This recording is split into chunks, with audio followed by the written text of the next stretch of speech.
You're on. Just kidding. All right. So, troubleshooting your IV. First things first. Several of y'all saw this happen.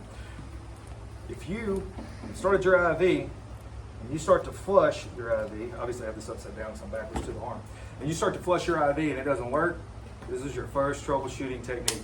Look up here and see if your tourniquet's still on. If your tourniquet's still on, a lot of times it won't flush or it won't flush properly. That's your first thing. So you've started your IV, you start to flow it, you're like, man, this thing's not working. Let me follow the arm. There's your problem, okay? Another thing, you've got this thing hooked up. We'll say it's in there. You start to flow it, it's not flowing. You look down, you know that there's no tourniquet. Follow the line. Go down the line. Because sometimes, all it takes is the line to get underneath somebody's arm. Maybe you got pin between something. If you pinch it, it's not flowing. So this might be all it takes to fix it. Oh, now it's flowing. Let's check it that way. What happens if this takes place? It's too full. How are you going to know if it's flowing? You're not really going to know, all right, unless you start to see this go down. That's not what you're looking for. So how do you fix that? Exactly. So what you do is, you have to disconnect it, but what you do is, you will cut it off from here, flip it upside down, give it a couple squeezes, and then this. I will tell y'all, look, I will throw me under the bus a lot this semester. I'll let y'all know, because I'm definitely not perfect. Just the way I'm not perfect. I make a lot of mistakes. I learn from those mistakes, and that's what's important for everybody, to learn from their mistakes. The very first time this ever happened to me, I've already told y'all, I didn't get a lot of hands-on stuff in my paramedic school. I just didn't do that stuff back then. Very first time it happened to me, I'm in the back of the ambulance, I look at that, I'm like, hey man, I'm gonna need you to spike me in the back. Just spike me in the back, put it up there for me. I didn't know what to do with that. Because I didn't want to try to start messing with it with the patient. I was like, how in the world? Open it up, it's just gonna flow, flow, flow. It ain't coming down. Cut it off, flip it upside down, squeeze it. All right, that's another way to fix it. Now, something else. So everything, you've checked everything, it's all in line, it's flowing nice. Now all of a sudden it's not. You started the IV right here in the AC area. Pay attention to the patient. Sometimes the patient will bend their arm a little bit, and that little plastic catheter that's in there, it bends very easily. So if they have their arm bent, it might kind of pinch it off, and now it's not flowing so well. So then you just straighten their arm out, open it up, and see if it starts flowing again. It starts flowing, great. What if it doesn't start flowing? What do you think might have happened because they had it pinched like this for a second? Could have blown it. How would you know though? You're going to see a big old swollen area right there where the insertion site is, but let's say that wasn't it. Could have clotted. Could have clotted.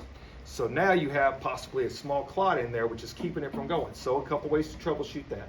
You can take the bag with it fully open, and you can give it a little bit of pressure, just a small squeeze like this. Sometimes that'll force the clot through. People say, well, now you got a blood clot flowing through the system. It's not a clot like you would think. It's not a clot that's like this big.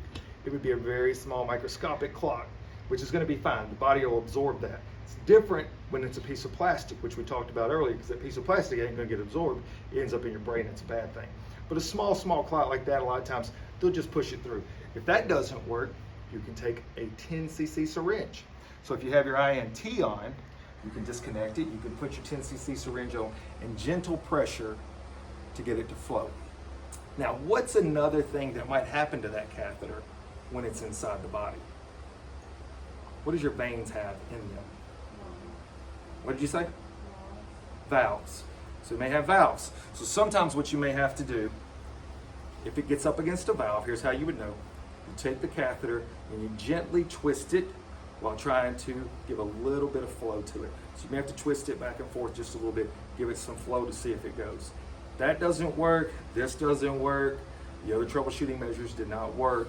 You may just have a catheter that just ain't flowing. Maybe it went through the vein, maybe something else has taken place, we don't know. So now you don't want to continue to flow. So ultimately, if you need venous access, you may have to start another line. Now here's what I would say. If it's not necessary to get fluids at that time, you're not sure it was flowing fine, you might want to wait till you get to the hospital if you don't have to get access immediately, because they can do something you cannot do to see if it is a clot. Does anyone have a guess at what that would be? Well, no, that helps them get the IV. But let's say that there's a possible clot. What can they do that you can't? Anybody know? X-ray. They can actually give heparin, so they can give a blood thinner. Is that what you said? Yep, you can give heparin. So you can give a little bit, they can give a little bit of a blood thinner. So they, in other words, they may still be able to save the IV. That's not something you guys can do. That's just for you to put in the back of your mind that if it's not working, you've troubleshot all the things you can do for your IV maintenance. You don't have to have it immediately. Maybe you just leave it in place and let them know at the hospital, hey, this was working fine. They had their arm bent or whatever. Now it's not working. They might want to mess with it and do that. That's not something y'all can do. So that is your IV maintenance. Any questions? Sweet. You can do that. That's a wrap.